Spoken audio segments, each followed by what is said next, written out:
Hello everyone. Dip जैसे कि आप लोग सब लोग सामने आपके पिक्चर दिखाई दे रही है, department of personal and training, DOPT. ये एक ऑटोनोमस बॉडी है और पीएमओ के अंडर में आती है।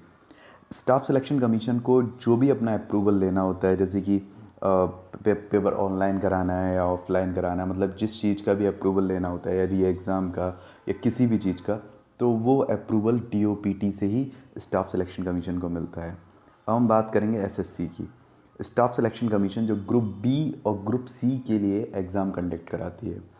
हम कमीशन की डिग्निटी और अकाउंटेबिलिटी पर कोई भी क्वेश्चन नहीं उठाते हैं, क्योंकि इस कमीशन के थ्रू ही बहुत सारे हज़ारों लोगों को एक साल में गवर्नमेंट जॉब मिलती है। लेकिन इसके अंदर जो लूप होल हैं वही हमारा कंसर्न है। जो खामियां हैं एसएससी में, उसी के बारे में हम बात कर रहे हैं, और उसी का जो पास्ट है, कमीशन का जो पास्ट है, डिपार्टमेंट का जो पास्ट है, उसी के बारे में मैं आपको थोड़ा सा ओवरव्यू देने जा रहा हूँ कि क्या क्या स्टूडेंट से रिलेटेड कंसर्न हैं, जो कमियां हैं जो एसएससी में हैं।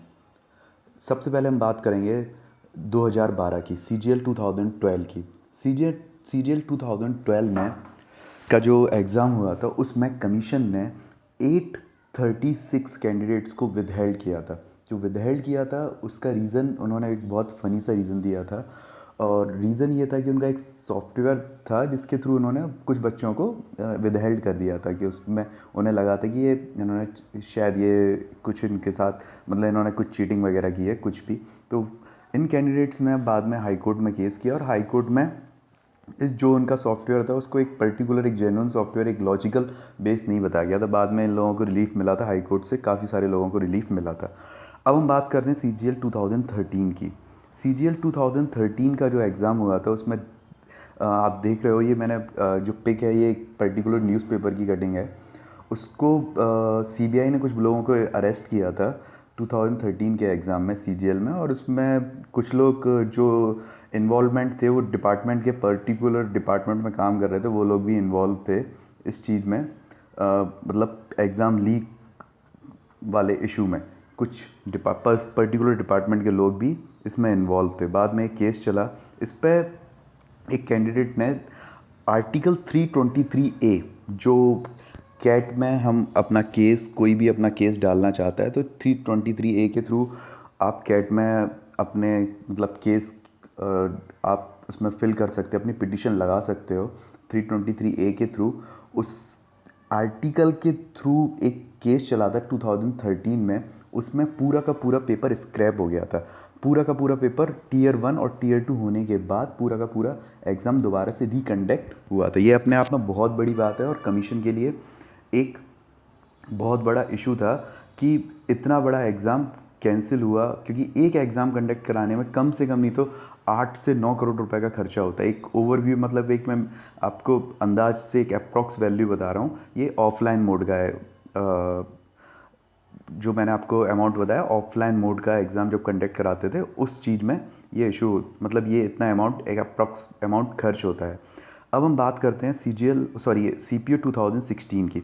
सीपीओ 2016 का भी एग्ज़ाम कंडक्ट हुआ, और एग्ज़ाम कंडक्ट होने से पहले ही आप देख सकते हैं कि पूरा का पूरा जो पेपर था वो सोशल मीडिया पर वायरल हो गया। मतलब सोशल मीडिया पर पूरा पेपर एग्ज़ाम कंडक्ट होने से पहले ही लीक हो गया था, और उसके बाद कमीशन ने एग्ज़ाम कैंसिल कर दिया, दोबारा से री एग्ज़ाम हुआ। लेकिन इन सब के बाद भी आपको मैं कुछ पेपर की कटिंग दिखा रहा हूँ, कुछ पेपर्स हैं यहाँ पे, आप देखो कि किस तरीके से कमीशन के अंदर खामियां हैं कि हर साल बिल्कुल, मतलब हर एग्ज़ाम में हर साल ही पेपर लीक होता है। 10 ग्रुप पे लीक हुआ था पर्चा। ये क्या होता था कि पहले जब ऑफलाइन एग्ज़ाम होता था तो व्हाट्सअप पे आंसर की आ जाती थी, तो आंसर की आ जाती थी। अब जब व्हाट्सअप का ज़माना है तो एक बंदे पे आंसर किए तो वो हज़ारों पे भी पहुंच सकती है। जैसे कि पेपर की कटिंग में लिखा हुआ था कि 10 ग्रुप पे लीक हुआ था पर्चा।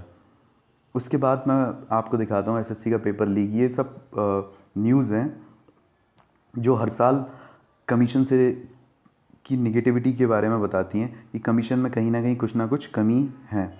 फिर आउट हुआ एसएससी का पर्चा और 5-5 लाख रुपए में बिका। जो पेपर आउट होने के बाद 5-5 लाख रुपए में बिक रहा है इस। अब आप देखिए एसएससी एमटीएस का उत्तर वायरल, परीक्षा रद्द। एसएससी का जो पेपर हुआ एमटीएस का, उसका भी पेपर वायरल हो गया, व्हाट्सएप पे आ गया और इसके बाद एग्ज़ाम बाद में कैंसिल हो गया। 2-2 लाख रुपए में बिची उत्तर कुंजी। क्या होता था कि पहले जब ऑफलाइन मोड होता था तब क्या होता था कि व्हाट्सएप पे आंसर की आती थी, और आंसर की अब जैसी आपकी सेटिंग है 2 लाख, 2.5 लाख, 1.5 लाख जितने ही रुपए में आपको मिल जाती और आप अपना एग्ज़ाम वहाँ पर कर सकते थे। लेकिन इसमें कुछ लोग बच्चे पकड़े जाते थे। अब कितने पकड़े जाते थे और कितने अपना आंसर ऐसे ही दे देते थे, इस चीज़ के बारे में किसी को कोई बिल्कुल भी आइडिया नहीं है। इस सब के बाद आप देखो 2016 में कुछ लोगों ने सुप्रीम कोर्ट में पिटीशन लगाई, और पिटीशन जो उन्हें लगा 2016 में कोई प्राइमा फेसी है, बट ऐसी मतलब कोर्ट में ऐसा प्रूफ नहीं हो पाया कि जिससे री एग्ज़ाम हो बाद में। लेकिन एसएससी को वार्न किया गया था कि ऐसी दोबारा से मिस्टेक नहीं होना चाहिए, क्योंकि इशू जो था वो सर्वर से रिलेटेड था, ऑनलाइन मोड था एग्ज़ाम का, first time online exam conduct हुआ था। अब आप देखिए इन सब के बाद हर बार पेपर लीक होता है, न्यूज़ आती है, सब कुछ होता है, इसके बाद लोग प्रोटेस्ट भी करते हैं। आप देखो किस तरीके से रेल वगैरह, गाड़ियाँ वगैरह रोकी जाती हैं। पर्टिकुलर ऑल ओवर इंडिया में प्रोटेस्ट होता है, जो मेन जगह हैं पटना, इलाहाबाद, दिल्ली, जयपुर, इन सब जगह पे प्रोटेस्ट होता है। आप देखिए किस तरीके से प्रोटेस्ट हर साल होता है। उसके बाद भी ऐसा कोई पर्टिकुलर एक्शन अभी तक कमीशन ने नहीं लिया है। ये विरोध प्रदर्शन रैली भी है CGL 2013 की। आप देखिए किस तरीके से बच्चों ने प्रोटेस्ट किया है। अब जो मेरा मेन मोटिव है वो यहाँ पे 2017 के बारे में है कि 2017 का आप जो एग्ज़ाम अभी जो सेकेंड टाइम ऑनलाइन एग्ज़ाम हुआ है उसमें भी जो पर्टिकुलर इनका वेंडर है उसको लेकर भी कुछ क्वेश्चन उठाए जा रहे हैं। ये चीज़ तो फैक्ट है कि एसएससी में बहुत सारी खामियां हैं, बहुत सारी कमियां हैं, कि हो सकता है क्या कि इनके पर्टिकुलर इंटरनल ऑफिसर ही इन्वॉल्व हैं, जो हर बार पेपर लीक होता है उसमें इनकी इन्वॉल्वमेंट भी सामने आई है। क्योंकि 2013 का जो एग्ज़ाम हुआ था उसमें पूरा का पूरा केस चला था। केस के बाद ये प्रूफ हुआ था, सीबीआई ने कुछ लोगों को पकड़ा था कि इनके इंटरनल ऑफिसर भी इन्वॉल्व हो सकते हैं। लेकिन अभी तक क्या एक्शन हुआ ये हम सबको पता है, कोई एक्शन नहीं हुआ है। अब आप ये देखिए, ये इस 2017 के बारे में बात कर रहा हूँ। 2017 का जो सिफ़ी जो इनका वेंडर है उस पर भी कोई कुछ ना कुछ क्वेश्चन मार्क लगे हुए हैं।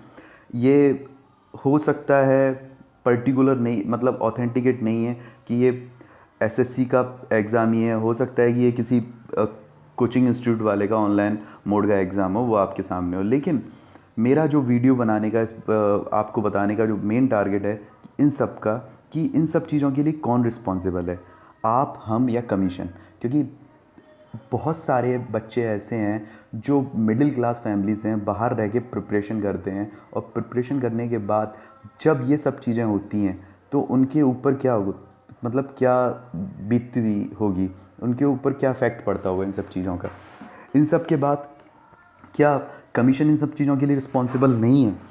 सबसे बड़ी बात तो ये है कि मैंने आपको जो बताया है कि ऑफलाइन मोड में किस तरीके से पेपर लीक होता था, उसके बाद कहीं ऑनलाइन एग्ज़ाम में इससे ज़्यादा बड़ा स्कैम तो नहीं है एसएससी का। क्योंकि CGL 2017 से अभी तक हमारे पास कोई ऐसे प्रूफ नहीं आए, कोई ऐसी प्राइमा फेसी नहीं आई है जिससे हम आइडेंटिफाई कर सकें। यदि आपके पास ऐसा कोई भी प्रूफ है तो प्लीज़ आप कमेंट कर सकते हैं, क्योंकि जो कुछ भी करना है आप और हमको मिलकर ही इस मैटर को सॉल्व करना है। Thank you so much to give your valuable time. Thank you so much.